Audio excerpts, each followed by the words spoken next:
Hey everyone, Chris Sawyer here. The Varietal Show is back. I am here. I'm actually at the restaurant here in Gravenstein Grill, where I'm a partner and a sommelier, and I am here with Lisa Ehrlich, and we've got a really fun show for you today.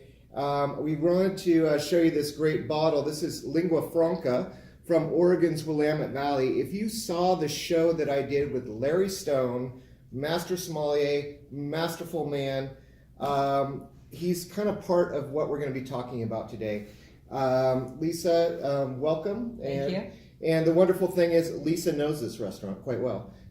You've been here, you've eaten here, and it's great to have you in your area. And one of the reasons I wanted to bring her in here today is she released a documentary that she is a big part of. Her whole life was built on it, around it originally.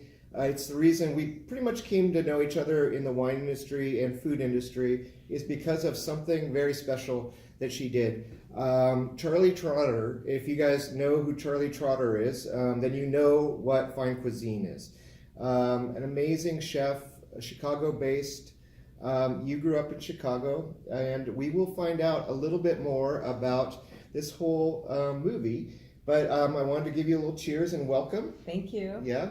Here's to Larry Stone, our great friend, who does have a little part in this. So just to start out with, what do you think on the nose? I find it, well, there's definitely earth, but there's this beautiful sort of floral Notes. Absolutely. So this just happens to be Oregon Wine Month, but guess what? Every month is Oregon Wine Month, you guys. We love Oregon, Willamette Valley, and that's where I got to know Larry very well in San Francisco when he was a sommelier there at many different places. Rubicon is probably the one that he's best known for.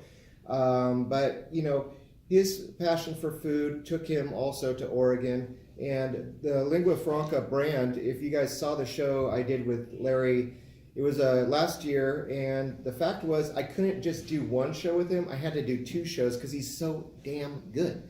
And this is the Pinot Noir from Eola Amity Hills, and that's where their winery is based. It's a fantastic wine, and I wanted to share it with you. Actually, Larry gave me this bottle. Indeed. Oh, you did? Yeah. Yeah, I got a lot of black raspberry. Yeah, there's some raspberry, cherry, really nice little notes in here. So this is a documentary that you did, and it's called Love, Charlie. Yes. Love, Charlie.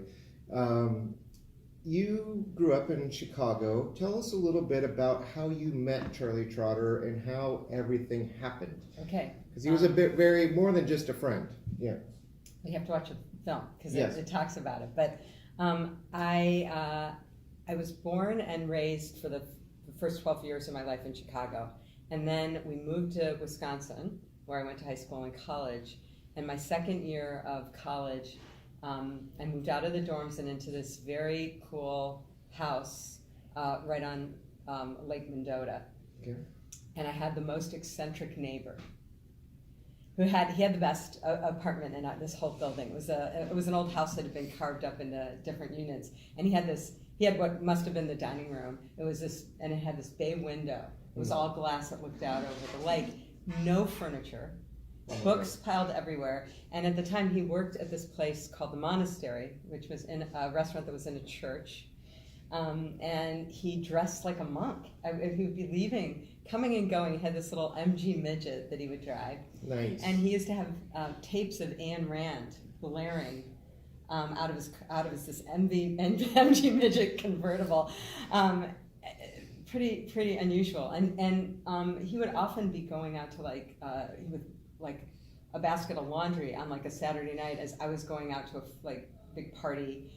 He was marching to his own drummer. Oh my gosh. And I kind of burned out on the party scene at UW. Yeah. It was known as one of the biggest party schools in the United States. And I started, it kind of wore me out. And I started staying home, and Chuck was always there. He was always happy to go out at 3 a.m. We had this donut factory that we used to go to in the middle of the night, and we both liked to wait until the very last minute to pull out all-nighters. And we both had, he was studying political science. I thought for sure he was going to go into politics. And I was doing a cross-disciplinary major, but I was taking a lot of poli-sci, and we would stay up all night long arguing about politics. Yeah. We'd go get donuts in the middle of the night. And these things this was pre-Krispy Kreme, but we'd get the chocolate donuts with this like glaze on it that was just like, they were warm. And they were crispy. And it's like one of my very best food memories in the entire world. But he was not a cook when I met him. Oh. I was more of the cook. Okay, so how did Charlie go from Chuck to Charlie? Okay, first of all, and how did what inspired him to really become a chef? Well, those are two really different questions. Yeah. I think for Chuck, first of all, the idea of just doing something ordinary wasn't okay. He wanted to do something really extraordinary. Mm-hmm. I thought, if he hadn't been a politician, I thought for sure he would make films because he was super passionate about directors, and he was making his own films in high school and having everybody star in them, and he had a lot of passion for that. I don't know if it was any one thing that inspired him, but when I lost track of him after I went on my junior year abroad to France. It's a longer story than that, but anyway, I ran into his best friend in the student union in Madison, and he told me that Chuck was out cooking in San Francisco. We went to cooking school, and I was like, at the time, I was floored because he wasn't really that much of a cook. He was drinking espresso out of a little. So he was a hipster. He was a hipster. Okay. Yeah. But when I heard he was in cooking school, I was like, wow. And then I was like, that is so cool. That's so perfect for him because whatever he did, he dove in completely. Wow. And so we reconnected, and he started writing me letters. Oh. And I wrote back, but not as prolifically as Charlie. And the name of the film is a nod to the fact that he was such a prolific letter writer, and it was how he expressed his love. Yeah, Love Charlie. Don't forget that. Big documentary, you guys, coming out across the nation right now. He got really into food. I mean, he became really well known for it. What was the transition from San Francisco to going back to Chicago, to the middle of the United States? Well, so we had a choice. So after we reconnected, I moved back to France, and this is all in the movie, by the way. But and we were just friends. We were always we were best friends, besties, but platonic friends, etc. And he calls me and he says, "This is it. I'm going to do one final I'm going to do this big French tour, and then I want to open up my own restaurant." And I was like, "That's great."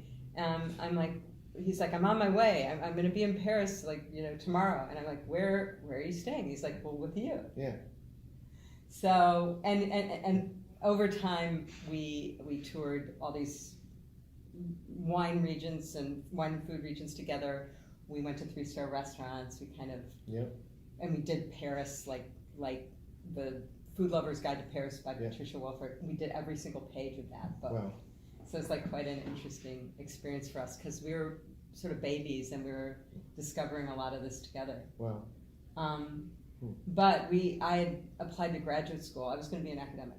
Okay. And I applied to Northwestern and UC Berkeley. And there were only 2 programs in the country in law and politics. Yeah. And then we just got engaged. We decided to get engaged, and we had to decide California, Chicago. Yeah. And I really think for both of us as Midwesterners, and having family, my family in Wisconsin, Chuck's family in the North Shore of Chicago, it became clear that we would really need our family support to try to pull off what we wanted to do with our careers and our lives. So we decided to make it Chicago. But I also think what the restaurant represented was such a departure from what there was at the time, Yeah. we felt like it had to be in the Midwest. Yeah, that's great. Because that whole idea was an American chef Yeah. reinterpreting French restart cuisine for people in those times, Yeah. like to make it accessible. Yeah. If you guys have ever been to Chicago, it's a foodie city. There's no doubt about that. I mean, you got to have your Chicago hot dogs and you got to have your pizzas and everything. But there is a very high class culture there, and it's usually in the suburbs. But they come into the city to have the amazing food. I mean, you guys might have seen Ferris Bueller's Day Off, one of the greatest movies ever made. You know that. And where's it filmed? Of course, in Chicago. And you know that was really filmed in a suburb that's out there, and it's exactly what it was. But you know, food culture, and I think what I love so much about it is Charlie became a hero of mine, because if you think about the 80s and the 90s, food culture was going into a different realm than we ever knew before. I mean, the fact was, if I say Salisbury steak, everyone out there that's above 40 years old knows exactly what I'm talking about, because these were the kinds of things that we had to eat. Steak and potatoes, grilled cheese sandwiches, things that were just basic. We weren't on this kind of a cultural pattern. Not everyone was. We had more of a mundane lifestyle of eating, and this is why we needed people like Charlie Trotter to really take us to the next level. And it happened also. I will give credit every single time, and this is why I was in Chicago last time, was with Food Network. And I was there for Food Network in concert. I was the sommelier for Food Network station, and it was the only time they ever did this event, and it was there, and we had John Mayer and Philip Phillips and all these singers there, and then I was doing these seminars, and all I wanted to do is go to Charlie's restaurant. But it was a fantastic thing, and if he was riding the right wave at the time. I mean, the food culture was changing, and Chicago needed a Charlie Trotter. Things were changing. There's Alice Waters. There was Barry Wine in New York. Yep. There was Mark Miller. Yep.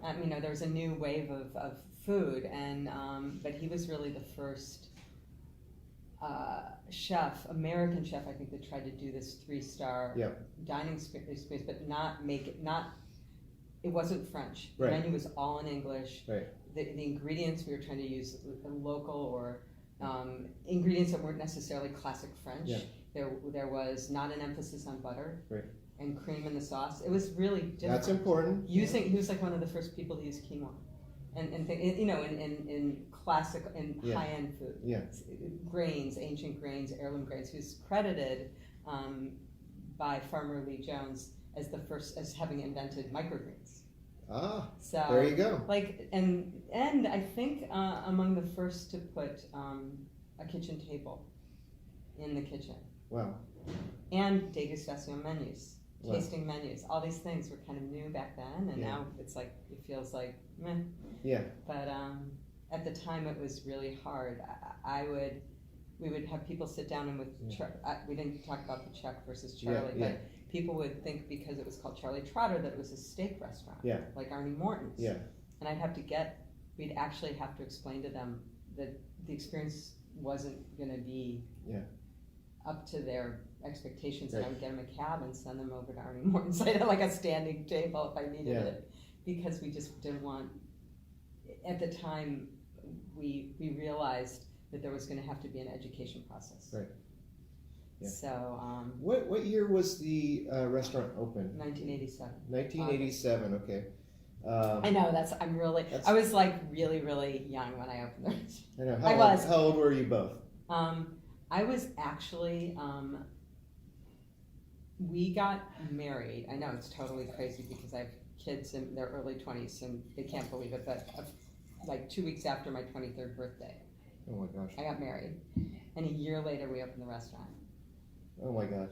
So you were a youngster. I was a baby. I was going to Christie's auctions and buying wine. I was,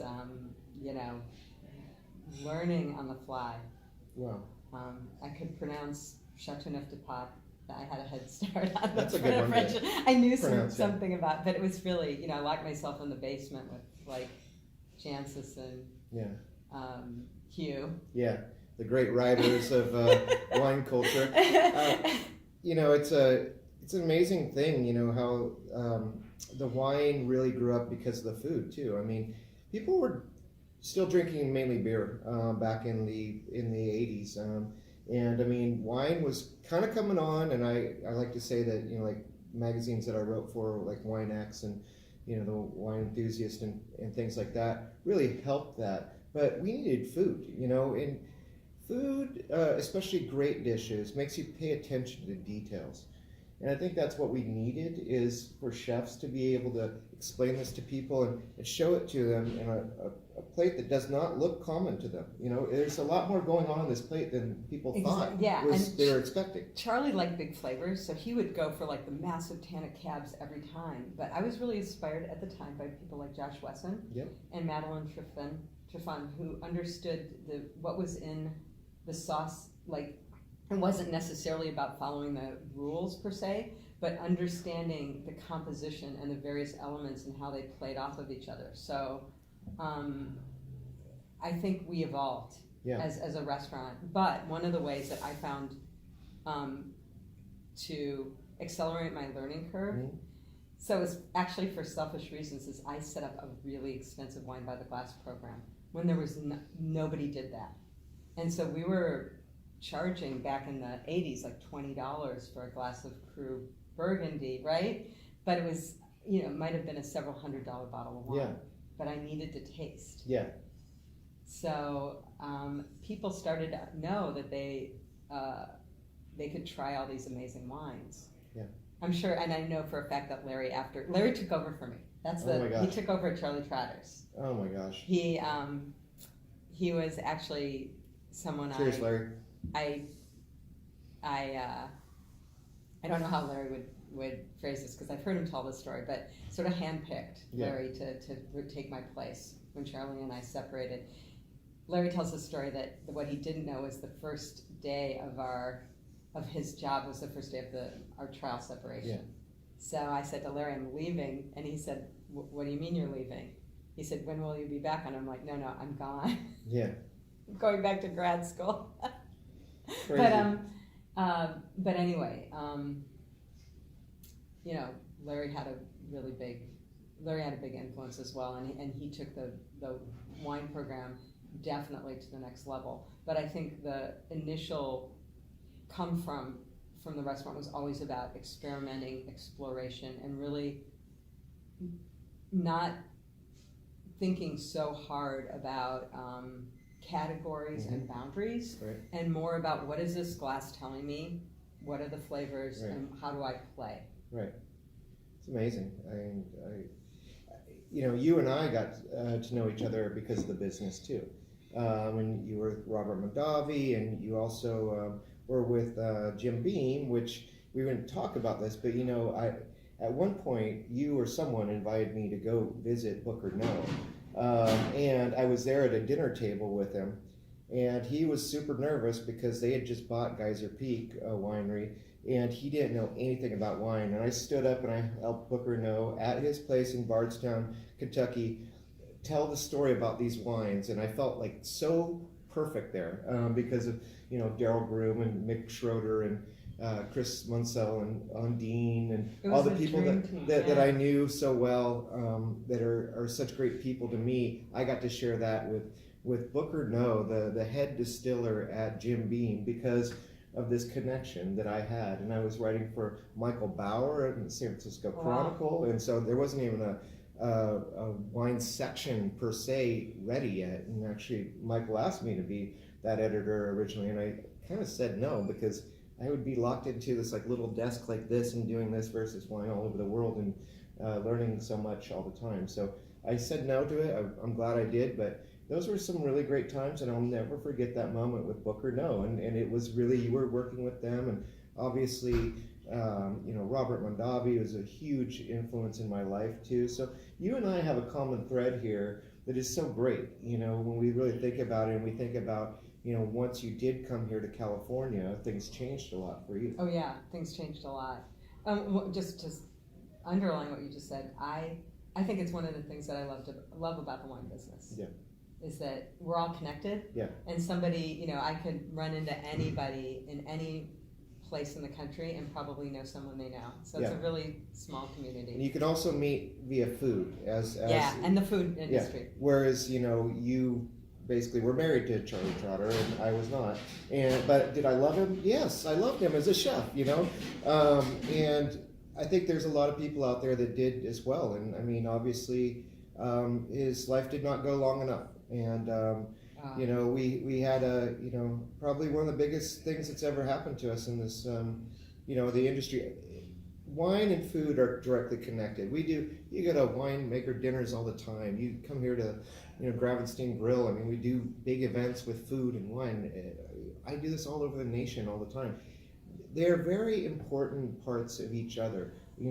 Great wines show off what a chef does, and chefs love to compliment their foods, and they really love the whole idea of the concept that this wine was handmade just like my food is handmade.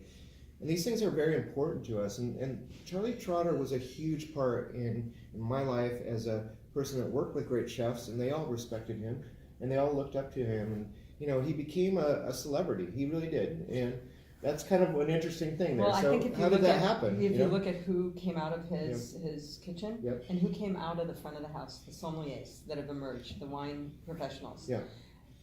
I think one of the things that's the most interesting, especially, it's been a trip down memory lane. The film is built on 350 letters that Charlie wrote to me as we were dreaming about the restaurant.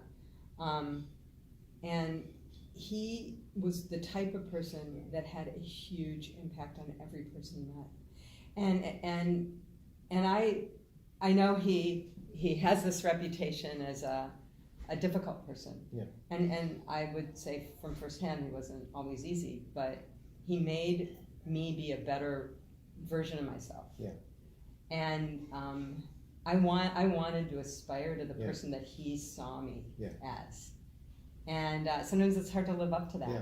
And I think a lot of people felt that pressure who worked at the restaurant, but I don't think anybody took it for granted, especially because Charlie, for most of his time at the helm of the restaurant, he was as in the trenches as anybody. He would be in the dumpster, hosing it down because he believed in clean garbage. I mean, he was like this guy who is impeccable. He wanted everything done a certain way, and he was not afraid to do it himself. He'd be sweeping the floors in the basement. He was a real, very driven person. Yeah. You mentioned sommeliers. I saw that in Seattle, I think it's Seattle, where you were showing the movie, the documentary. You had Brian Cronin with you. Yes. Who is a great buddy of mine. Brian, if you see this, love you, brother. You're talking about a master sommelier who's a really great guy. How did he fit in with Charlie? Well, he got hired by Charlie after he came on after Larry. Okay. And I think there was quite a breaking in period for Brian. I almost think Brian was telling us a story. I think he actually quit and Charlie brought him back. I know for sure that Larry quit and then Charlie got him to come back on board. Yeah. But it wasn't an easy place to work, and I think that Brian, you have to have Brian on. Yeah. He can tell you the story. Because he just opened this amazing wine bar in Seattle. Oh, great. And I need to look up the name. It's the name of the street, and I got to get back up to Seattle. But it's now I feel bad. I'm sorry, Brian. I should know the name of your place. Just Google you. Yeah. I'll be there in August doing a cruise up to Alaska for Celebrity Cruises. So I'm coming to track you down. I'm going on a celebrity cruise in August. Really? To Alaska? That's really weird. Well, we might be drinking fine wines together. 1st of August, first week in August. No, this is the 14th. Oh, okay. 21st. Okay. Are you serious? Yeah, I'll be up there. Love it. But once again, I mean, you're talking about, it's funny how Larry, was so well known here, and he went up north, and Cronin was Chicago, then he went to New York, then he's in Seattle. So Larry's from Seattle. Yeah. And his family actually had a produce stand in Pike's Market. Oh. Originally, and that's how the family is very deeply. Larry's, I think grandmother was they were bakers. Oh, they were food people. I mean, he comes from like generations of food people and wine people. and I think on his mother's side, and there's stories about that connected to Lingua Franca. But That's great. I was gonna say, you know, you were asking about coming out to California, and I just remember, first of all, when Charlie and I came out here, Chuck, the first place that I came in wine country was Sonoma County. We spent a week in Bennett Valley, and we stayed at Matanzas Creek. Oh, great. When it was owned by Sandy and Bill. And we ate at John Ash. Oh. And my legendary friend, John Ash. I'll never forget it, because the waiters, coming from, you know, the Midwest, where the waiters always wore tuxedos. Yep. And it was very, you know, they served tableside, and it was continental cuisine. Yep. They were so cool. They were wearing ties. I just remember the men and the women all were wearing ties. Yeah. And white dress shirts and slacks, and I think they had aprons, and it just looked so sophisticated. Yeah. The whole way that they were, their manner of service, it was smooth, it was sophisticated, so was the food, and yet it was really approachable. And I just remember, like, there was a California style. Yeah. And we went to Jeremiah Tower when we were out, and when we were in San Francisco, and I was like, we need to do this. Yeah. And that was one of the inspirations for kind of creating the service at our restaurant. Wow. Was California. California definitely inspired us. But when I came to California, when I actually moved here, I didn't know anybody. I moved to LA. I got a job. When I left the restaurant, I reached out for Evan Goldstein and Fred Dame. Yep. Two of my great buddies. And great buddies. And said, hey, I want to move out to California, get a job. I want to be national sales manager like Gene Arnold for Chateau Montelena. Yeah. And the advice I got was start out in sales. You're gonna have to work from the ground up.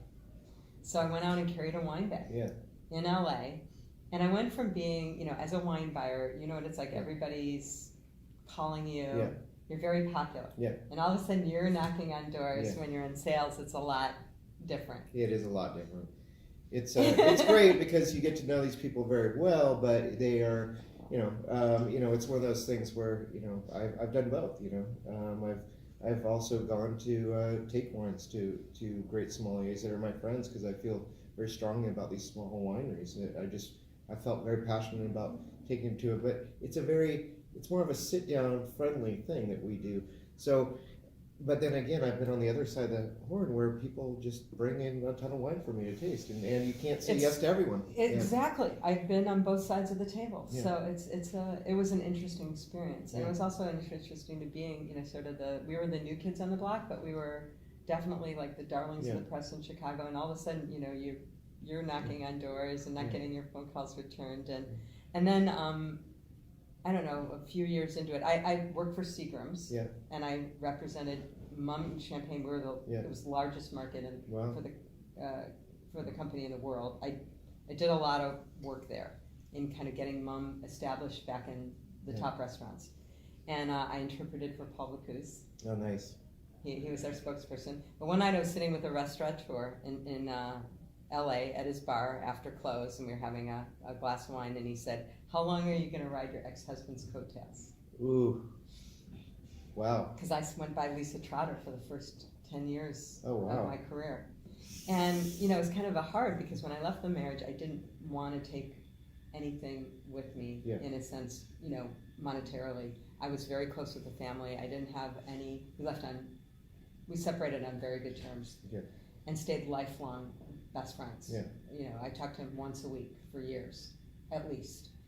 And all I took was the name. Yeah. And I felt like I had earned it. Yeah.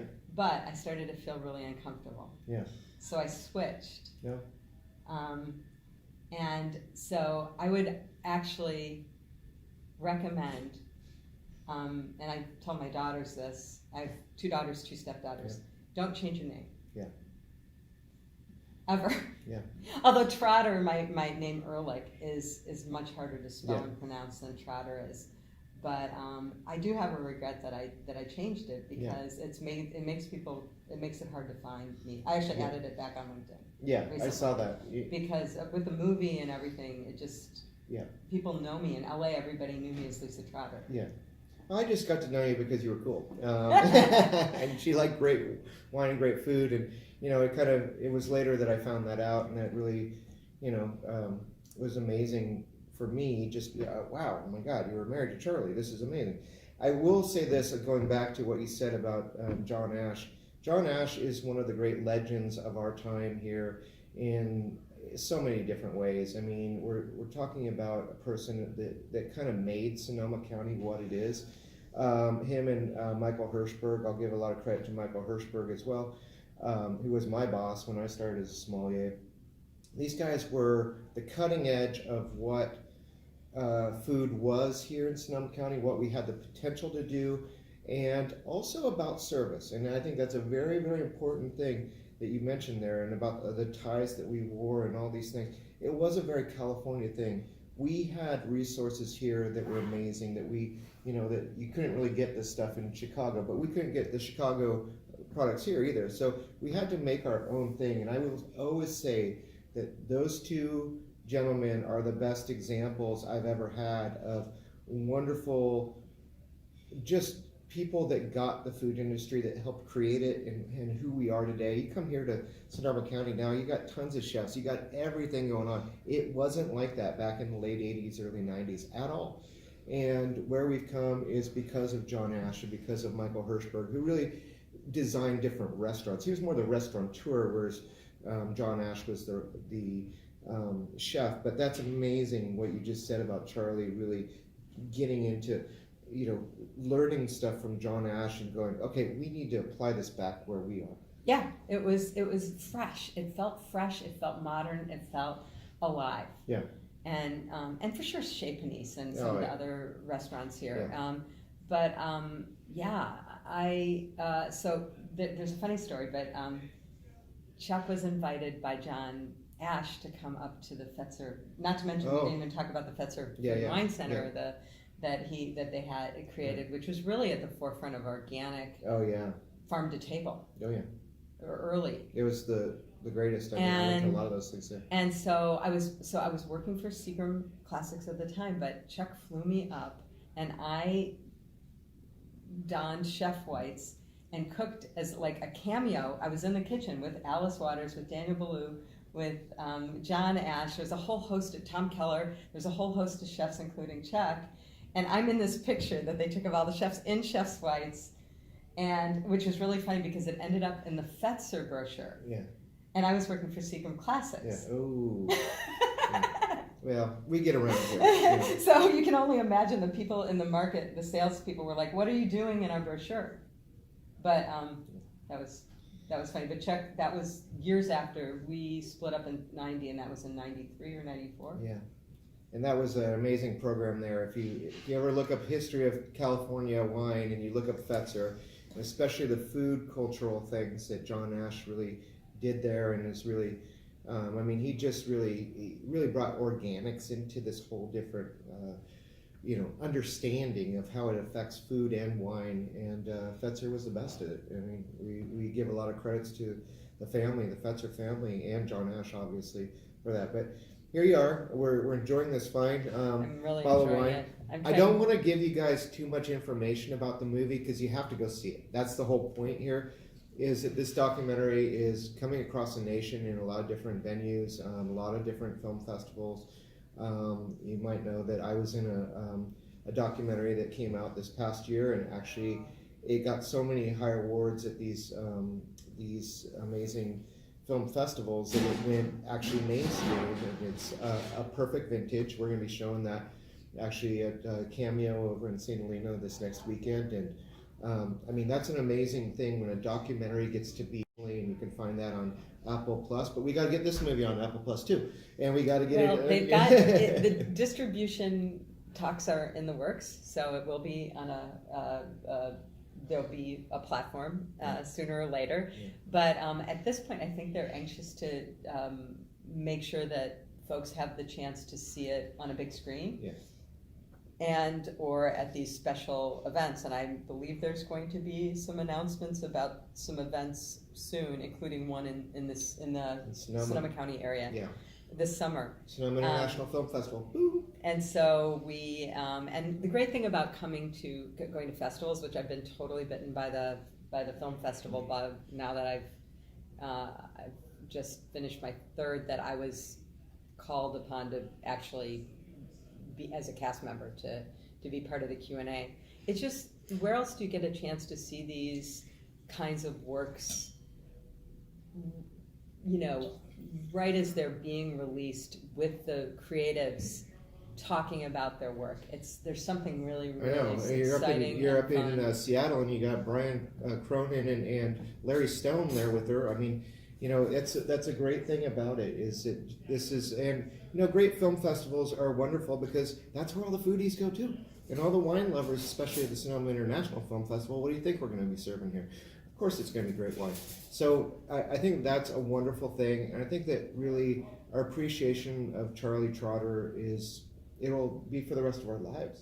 You know, the changes he helped us make, and realize that, you know, French cuisine can be done in a lot of different ways, and just, you know, it's not all about butter and eggs. It's about freshness, and I think that's one of the perspectives that he gave me. Exactly, that's perfect. You know, the reason the restaurant was called Trotter's, is because the folks that we were working with on we had some PR people, and they heard Charlie's dad calling him Charlie. He was the only person who called him Charlie. Everybody else called him Chuck. Yeah. But Chuck Trotter sounded like did sound very much like a steak restaurant. Chuck wanted to call the restaurant Zelda. Okay. And there was sort of an intervention. Yeah. He felt like it would be pretentious at, like, you know, 25, 27 years old to put his name on the restaurant, but, you know, the rest is history. Now everyone does it. So the rest is history. It's amazing. Well, thank you so much for being here, and where can everyone find information about this? Oh, at Love Charlie, the movie, I believe, but there's a Instagram, there's a Facebook page, you can Google me, and connect with me on LinkedIn, and I'll steer you to the right places. But we do have a dedicated Instagram and Facebook, and actually Twitter for the movie Love Charlie. Yeah, so. Love Charlie. Here's to Charlie. Cheers, you guys.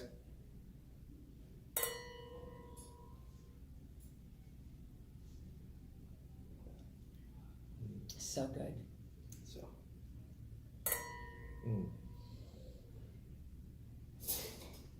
All right.